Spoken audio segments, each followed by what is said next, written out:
Nothing will keep you stuck below $1 million in revenue more than your mindset. Your mindset is the number one obstacle preventing you as an entrepreneur, as a business owner, from breaking the $1 million mark. Hey, it's Wayne, founder of Ugly Mug Marketing and author of Full Circle Marketing. And in this video, I'm going to reveal to you the 5 mindsets that you have to embrace if you're going to break the $1 million mark in revenue. And over the last several years, I've helped dozens of entrepreneurs break through the 7-figure mark. And I've done that for myself and a couple of my different companies. And here's what I can tell you, that your success as an entrepreneur is 80% mental and only 20% tactical. So today we're going to break down the 5 mindsets that you must embrace if you're going to break that mark. So mindset number 1, your business, regardless of what that is, you're really a sales and marketing company. That is the mindset you have to have.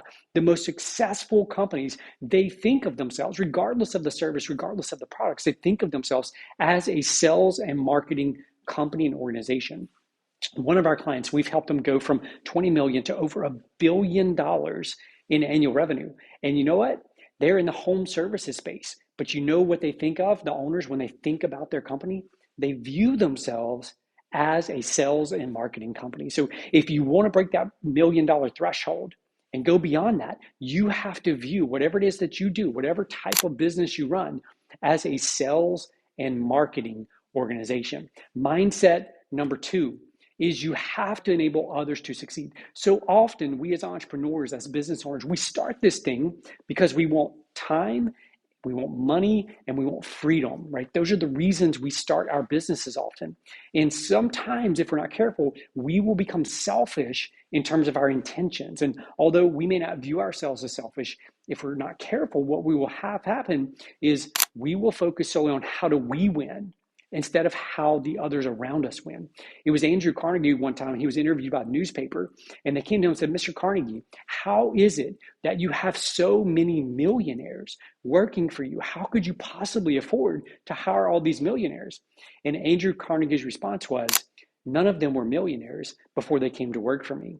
And you see, that is the mentality that we have to have, not just in terms of our team, but in terms of the customers and the clients that we serve. We have to put their success over our success. It was Zig Ziglar who once said that you can have everything in life you want if you will just help enough other people get what they want. And that is the mindset that you and I have to have as entrepreneurs. We have to embrace that mentality that we're going to help others succeed. And in doing so, it will come back to us and we'll be successful on our own. Mindset number 3, if you're going to break the 7-figure mark, is this, that you have to learn to say yes and then figure it out. You have to learn to say yes and then figure it out. So often as entrepreneurs, we get in our own way. We create mental roadblocks. We create obstacles that don't even really exist. I don't know about you, but for me, I can see this throughout my entrepreneurial journey. As I would go through these certain thresholds and get up to these obstacles, it was like there was this glass ceiling, something invisible that was holding me back, preventing me from getting to that next level. And it wasn't until I had lunch with someone who was worth about $400 million.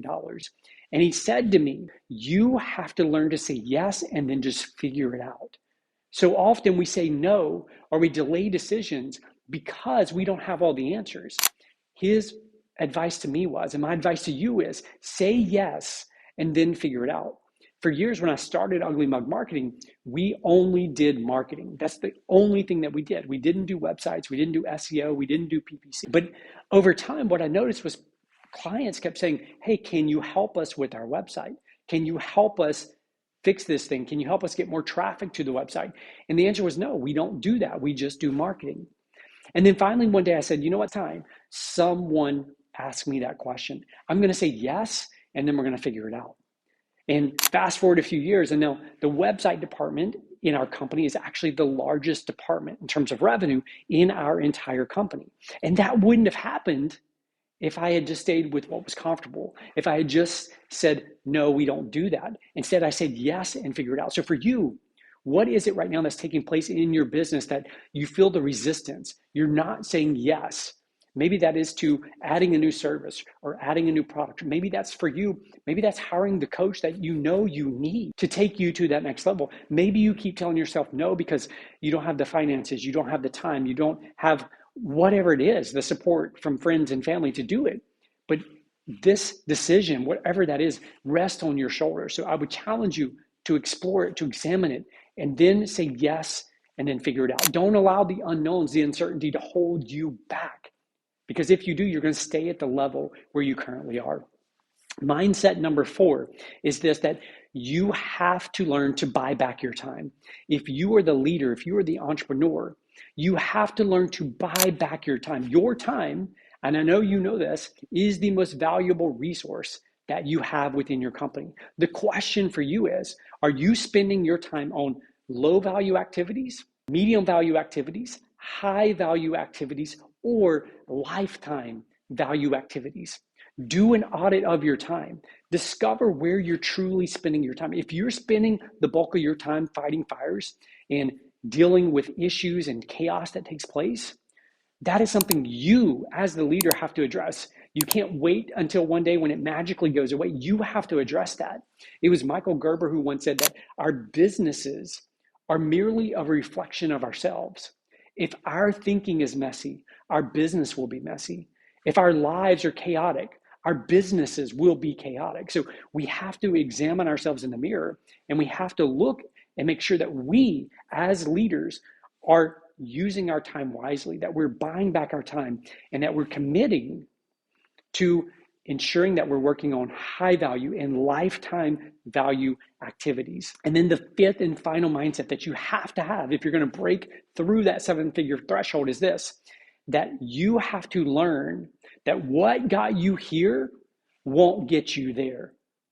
So in business, all businesses, regardless of what business you're in, there are 5 stages of growth that every business goes through. And here's the most fascinating thing about these 5 stages. As you go through those stages, the things, the skills, the talents, the resources that served you so well in those early stages, the things that helped you get through those early stages actually become roadblocks and hindrances to your success at the next levels. So when you reach certain levels, the things that once served you well, you have to learn to let go of those things. Sometimes you have to completely destroy things that once served you so well, because now they become crutches. Now they become stumbling blocks on your journey to success. And one of those things is being the answering machine or being the hero. And when I say being the answering machine, what that means for us as entrepreneurs is we often love having the answer. We love jumping in and helping people solve their problems. And that's a great thing. That serves us really well in the early days, right? It sets the right tone. It helps us serve our clients well. But as we grow, if we keep being the person who has all the answers, if we keep being the person who loves to jump in and save the day, what does that mean for our team? That means that they don't have to think on their own. That means that they don't have to work through difficult situations. That means they're going to turn to us every time there's an issue or a challenge or an obstacle, and they're going to ask our input and get us to answer that question for us. And what does that mean if we project forward? That means that we become the stumbling block in our organizations. And the reason is the skill that once served us so well, jumping in, answering the questions, helping people, solve those challenging problems, served us so well. But at that next level, at that next stage, that very thing becomes the stumbling block to our success. So those are the 5 mindsets that I have seen in my life, and I've seen in all the clients that we work with, that you have to embrace if you're going to jump through and push through that 7-figure mark and move beyond to 8 figures and even 9 figures. These 5 mindsets, again, they will enable you to get there. It's not about doing more. It's not about more tactic. It's not about the latest strategy. It's not about the latest social platform. Success in your business is 80% mindset and 20% tactical.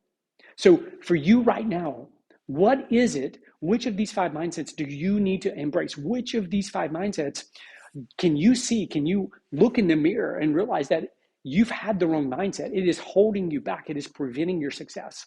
Let me know in the comments. Let me know which mindset you are committed to working on and moving forward. And be sure to like and subscribe. I've got more great content coming your way. And until next time, see ya.